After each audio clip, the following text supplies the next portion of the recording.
Hello mga day, good afternoon. Ngayong araw pala mga day ay aalis kami ng aking anak. Bago pala kami aalis mga day, pinadede ko muna yung batang maliit. Sinama ko na nga pala mga day kasi bibili lang naman kami ng gatas at saka vitamins niya. At saka sinama ko na rin siya mga day kasi wala rin naman magbabantay. At dahil tapos na nga siya magdede mga day ay for the go. Tara na anak, let's go! Naglalakad na nga kami niyan mga day. Lalakarin na lang pala namin mga day kasi medyo malapit lang naman kaya nilakad na lang namin.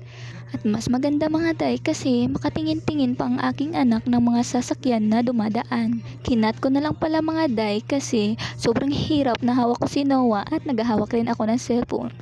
At ngayon nandito na kami sa market ng Ayala Mall, Taguig City.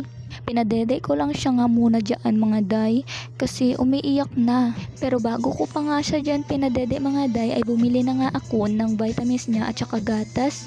At para rin maigala-gala ko na rin siya mga day pagkatapos niya magdede.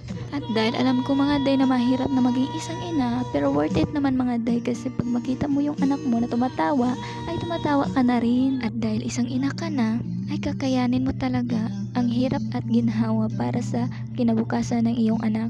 At dahil tapos na nga siya dyan pala dumede mga day ay pinunasan ko muna ang tumatagas na mga gatas sa kanyang bibig. Natawa pa nga ako dyan mga day kasi may dadaan sana na security dyan kaso hindi pa natuloy. Sa mga oras nga pala yan mga day ay uuwi na nga kami. At dahil inaantok na ang batang maliit, tignan nyo mga day. Ayan, naantok na para matutulog na nga mga day.